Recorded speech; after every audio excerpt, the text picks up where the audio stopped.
Big shout out and thank you to Brett for entrusting me with his car and volunteering it for this review.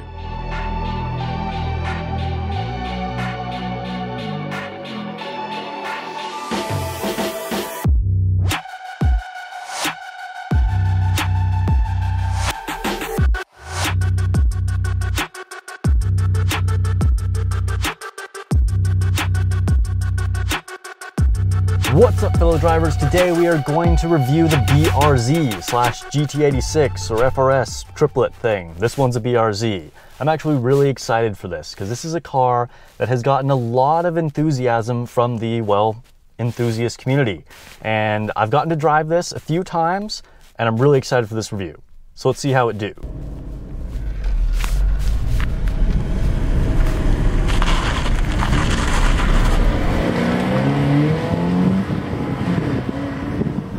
So this is a 2016 Special Edition Hyper Blue BRZ that they only made 500 of. It has a 2-liter Boxster or flat engine. For the uninitiated, that means exactly the same thing. And it makes 202 horsepower and 151 pound-feet of torque. Now the elephant in the room about this car is its infamous torque dip. And basically, it comes on and then it kind of drops in torque and then it comes on again at the top. So let's see how that actually feels. All right, so right away, it gives really good response. It revs up in the really low RPMs. And then, yeah, like close to 4,000, right around there, it feels like it just kind of stops pulling. Not like it actually loses power, but like you're not gaining anything. Like it's revving, and kind of nothing's happening. And then when you get up to right around 5, right before 5, it feels like the power comes on again. It's pretty unusual. And I gotta be honest, I'd never experienced the torque dip before, and I was a little skeptical. But after actually driving it for a while, it is kind of weird. That being said, if you're driving really hard, you should probably never be below 5,000 anyway, and it won't be a problem. And if you're just driving around to go get your groceries, you really don't need to be revving up and getting a bunch of power anyway. And it is still quick and rev happy down at the very low RPMs. But nobody buys this car for the power, right? Unless, of course, you know, they're planning to do like a turbo or supercharger build, but that's like a whole nother thing. But what this car is really meant for is the twisties. And this car is great at them. I am flying up and down these curves on this fantastic road that feels like it was made for this car. And I want to highlight the steering first, because the steering, I think, is by far the strongest point of this car.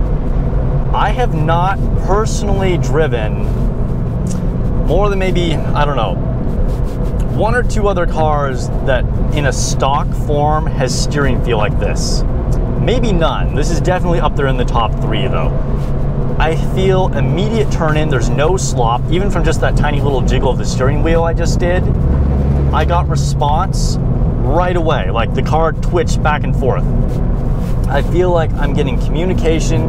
I can tell what the front tires are doing. I can feel the little like imperfections in the road. Overall, just the steering feel is fantastic. Now, I am getting some tire squeal here. I don't know if that's coming through on the camera or in the video rather, because the tires, this is another well-known thing about it, from the factory are not great, okay? These are super like economy tires. So on one hand, that could allow you to have a lot of fun without killing yourself. So I think that it's really good for like a relatively inexperienced driver. But for those of you who want to be able to push it more, particularly if you go to a track, I would definitely get a different set of tires on it. But you know, driving this car kind of gives me this feeling that I had of like excitement when I first got my license and I was first driving the MR2, and it was an NA MR2, even more underpowered than this is. And you know, I had like not amazing tires, and my friend and I would just go out and hoon through mountains and canyons, and you know, we'd get the tires squealing, and honestly we were stupid, we didn't know what we were doing, but we just got that excited feeling like we were pushing really hard even if we weren't.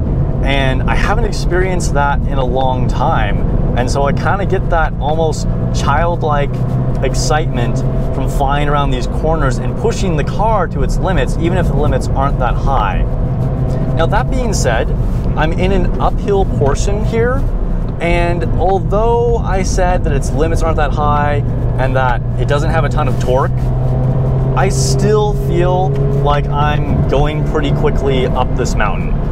And, you know, again, if I was probably on a track, I'd realize that like maybe I wasn't actually going that fast. But in these really tight turns, it really feels good. Like I'm able to maintain my momentum through them, and it has great response. I don't feel like this is just a totally slow dog. So I would say for, you know, most people's purposes, this is gonna have enough power. Unless, of course, you know, you're on the highway or something like that. If you're really trying to drag race something, you know, on an actual strip or even at a stoplight, you're probably not beating much of anything. And if you're going to do a highway pull, you know, from like a 60 and up kind of thing, this is gonna be really slow. But out here, it feels great. And I feel like I'm carrying great speed up this mountain. And this isn't even its specialty. Like going downhill would be more ideal for it. So we've already talked about the torque tip a little bit. Well, let's see how it does in a straight line launch.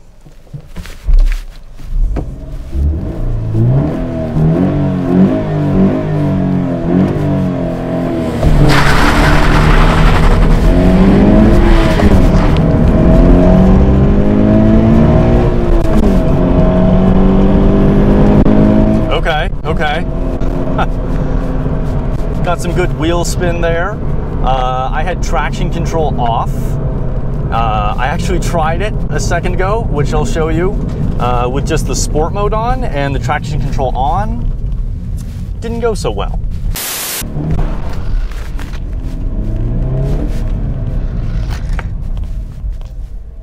All right, not so good. All right, yeah, pretty anticlimactic, right? It bogged pretty hard. But this time we got some pretty good wheel spin. And, you know, again, it doesn't have a ton of torque, but I would say with a like full launch like that, it feels pretty quick. Another thing about this car, beyond its steering feel, is that it just feels confidence inspiring.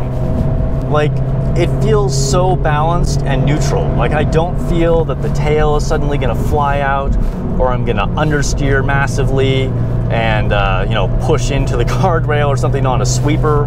It feels like it really handles it quite well. Like, nothing is going to surprise me. And I have to give it really high praise for that, because I've driven front engine cars, mid engine cars, front wheel drive, rear wheel drive, all wheel drive, and between all those layouts, even comparing this to other front engine rear wheel drive cars, this just feels like it has fantastic balance, great neutrality, and great predictability. Now, that doesn't mean that its absolute limits, even if it did have, you know, like coilovers and good tires, would necessarily be as high as some other cars. But the fact that it's so neutral and confidence inspiring means that it's much easier to get to those limits. The gearbox feels very nice and smooth. The clutch is a little too light for my taste personally. I tend to like slightly stiffer clutches, and also, I've talked about this in several of my videos, I feel like the engagement is a little high. I like to have like really good control on you know, takeoffs and that kind of thing, so I can really modulate the clutch right away. And this just has like a little too high of engagement for me. And so again, it took a little bit of getting used to do like heel and toe to rev match, because it's engaging a little later than I expect. But, you know, that's totally a personal preference thing, and I assume that that can probably be adjusted. And so wherever you want to have your clutch engage should be fine. As far as pedal placement for heel and toe goes, it feels really good. It's very easy to rev match. I just did it right there with no problem. And I would say, whether you're experienced or just learning, it'll be a pleasure to try and heel and toe. All right, coming off this high speed section, brake pedal feel is good. It feels really nice and firm. It doesn't have too much travel, but they don't feel that strong, okay?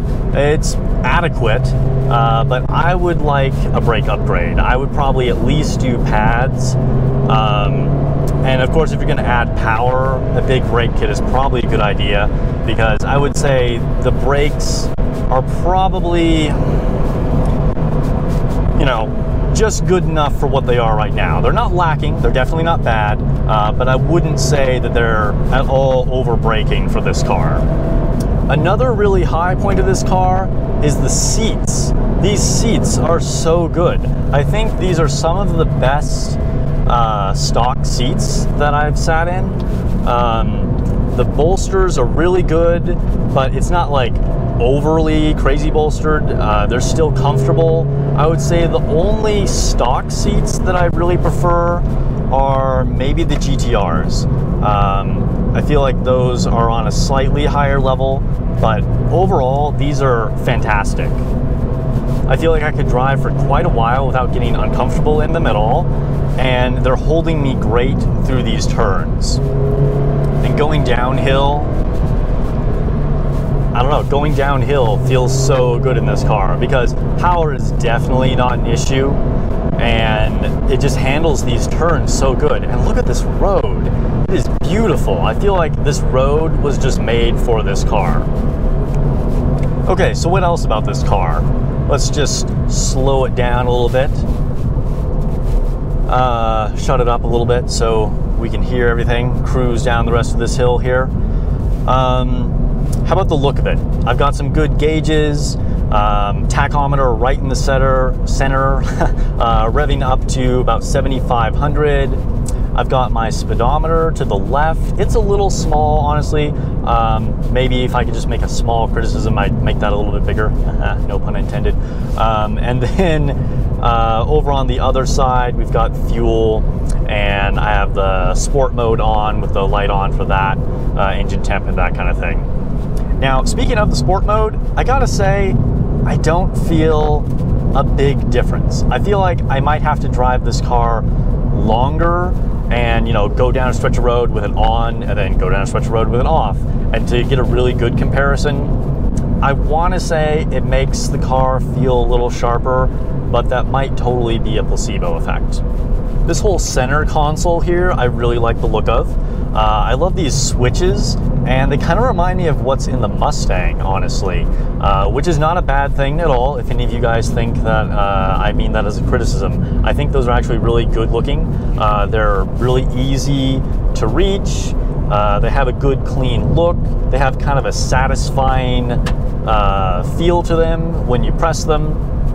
The knobs are nicely laid out here. I've got a screen up here for a backup camera. There's a CD player, which, you know, 99% of people are probably not going to use. The view out front is great. I like that I can see these kind of like fender arches. It's just another thing that adds to the precise feel of the car, because I can see exactly where that car is literally by looking at it when I'm just looking straight out the windshield. AC is blowing cold. We got like 2 vents for each person. I'm not a big fan of this kind of like fake carbon fiber finish. I really don't like imitation things. It's sort of a pet peeve of mine. Most people probably aren't going to care too much about that. The dash itself feels pretty good. You know, it's not real leather, but it doesn't feel cheapy or rattly at all. Center console, again, it's sort of plasticky, but it's also solid feeling. Shift knob, I already said the shifter feel was good, but the knob itself also fits nicely in my hand. Also, this is a 6-speed, and I really like how they laid out the gears. So this particular one has, you know, the H pattern with the 2 on the right for 1 through 6, and then the reverse is a dog leg going up and to the left, and it has a lockout that you have to pull up on. And I think that is definitely the best place to put reverse. So now I'm going to pull over here for a minute, and we'll take a look at things like the back seat and the trunk.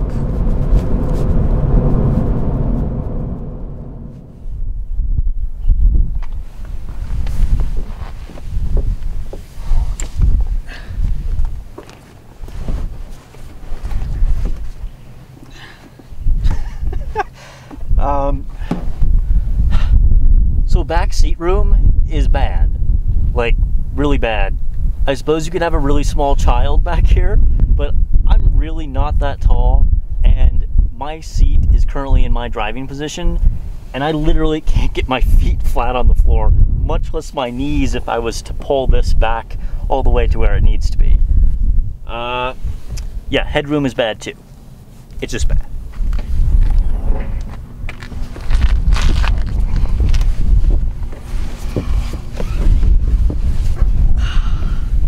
Trunk room, on the other hand, is pretty good.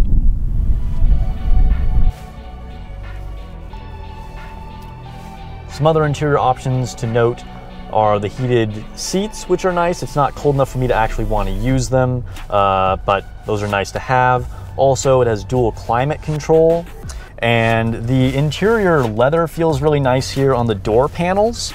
And we have some other trim kind of around the speakers, and overall it looks pretty nice in here. So the idea of this car was to follow in the spirit of the original AE86, Torino or Levin, that they called it in Japan, back from the 80s. And if this car is anything like that one, I can see why it was so popular at the time and still remains a legend today. I haven't personally gotten to drive one, but I look forward to it because this car is a ton of fun, and overall I would give it very high marks. You know, it's not the fastest, but to be honest, it feels quicker than I feel like people were giving it credit for.